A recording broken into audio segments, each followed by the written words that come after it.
Hey everybody, welcome to the show. My name is Bethany. Don't you love interactive scrapbook pages? The ones that really get you into your scrapbook. You know, the ones you can flip through, open up, pull on. I don't have time with two active little boys to sometimes become a paper engineer and actually create them, but I do have time to go shopping for a really great product. I found these Paper Motions picture books by Plaid. Let's take a look.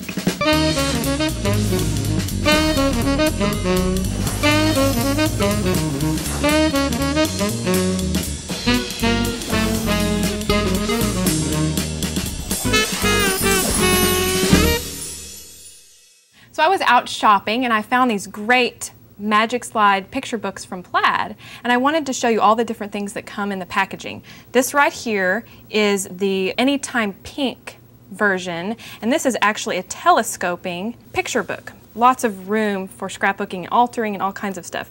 It also comes with this great sticker sheet, lots of cute stickers and a great color scheme. And it comes with some foam squares. You know how I love to pop everything up and use foam a lot, so that was exciting to me.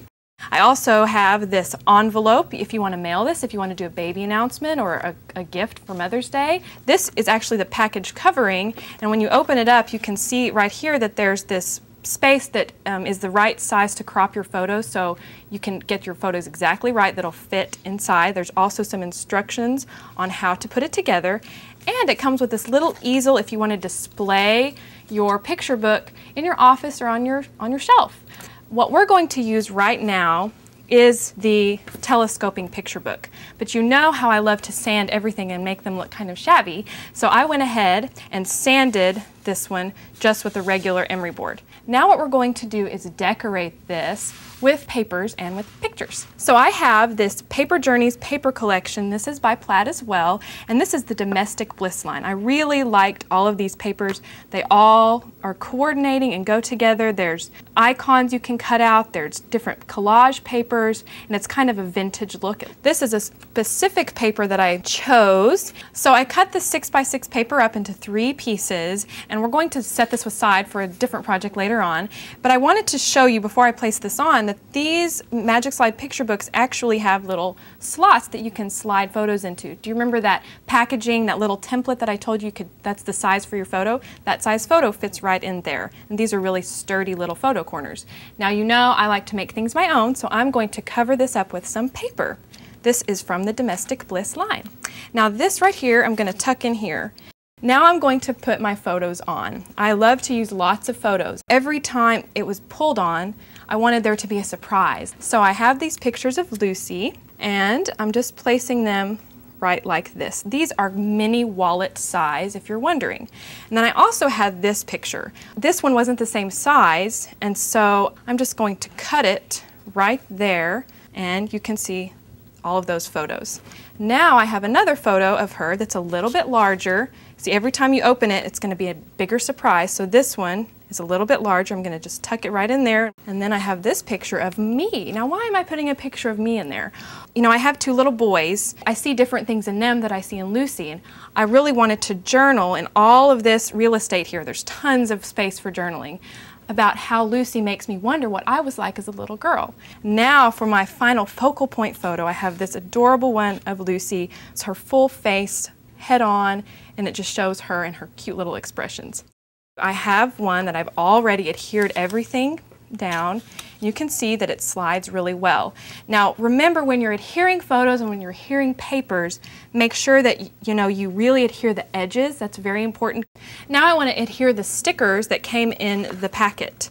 I have these flowers right here, and I'm going to put one right here on this focal point photo, kind of as an anchor, a photo corner. And I'm going to tuck one behind the photo of me, and then I'm going to put the last flower right up here in this corner. Now you'll notice these letters. You're probably thinking, when did she put those on? I didn't cut these out myself. This would take forever. But I did find a great product. These are the Karen Marie's Laser Cuts alphabets. And I found an interesting fact about these. These are actually created on a machine. There's only 5 of these machines in the entire world.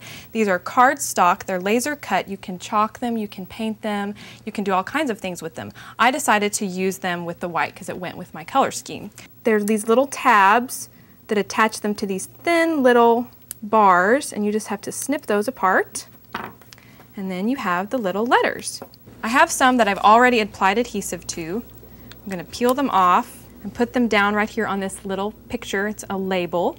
Now we're finished, for the most part, with our picture book.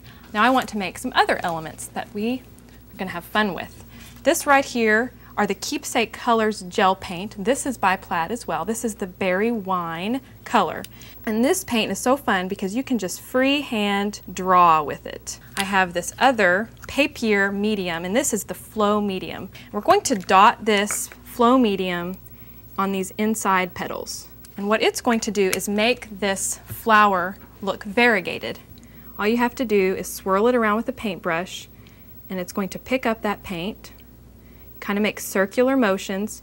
Now to make our center, I'm going to use some papier paint by Plaid. This is the hot pink opaque paint. You can make a fun little swirly just like that. Here's one I've had drying, and you can see that I cut it out with a little bit of that white cardstock just to give it a nice outline. Now we're going to do some more painting.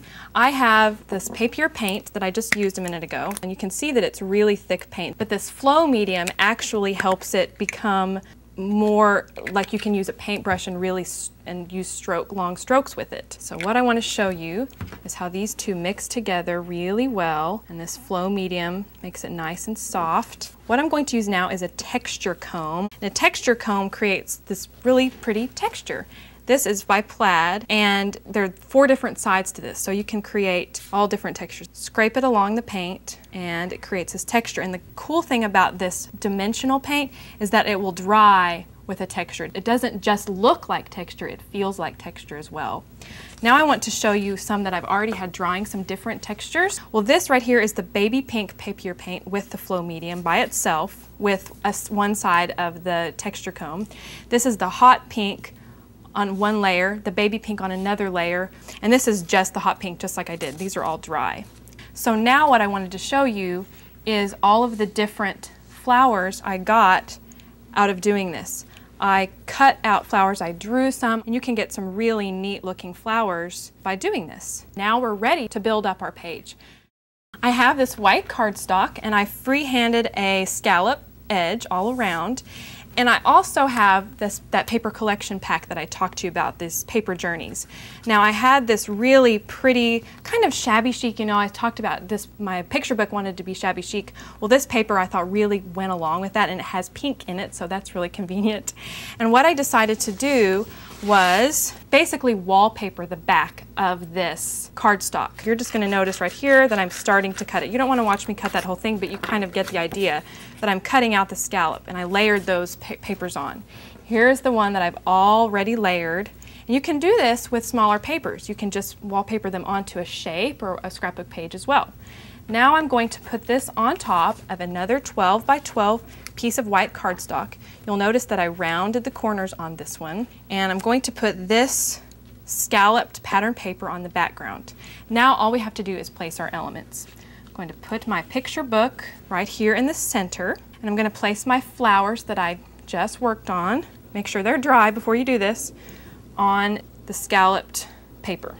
This isn't quite finished. I want to show you my finished layout and show you the other details that I've added. One of those is a lot of journaling. You know I'm big on journaling as being an element in your scrapbooking as well. I also have added some dimensional paint dots. This is the papier paint without the flow medium. And also I want to show you, you'll notice that there's some blue in this picture book. The one thing I noticed was there wasn't any blue in this, so it didn't have any kind of connection with this blue pattern paper.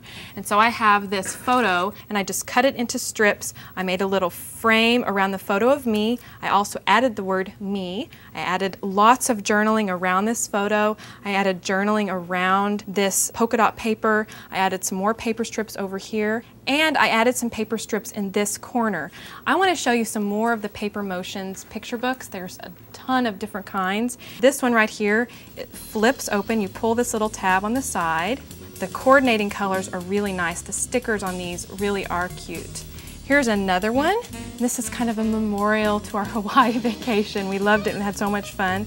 And this one actually pulls open, and the windows eventually reveal 3 different pictures. And here's another one. This one is a pull tab as well. You just pull it open and 3 new pictures reveal themselves. Isn't that cute? These are great if you have kids. They're sturdy, they can play with them. This is a great way for me to create an interactive page with 2 very active little boys. I hope you enjoyed the show.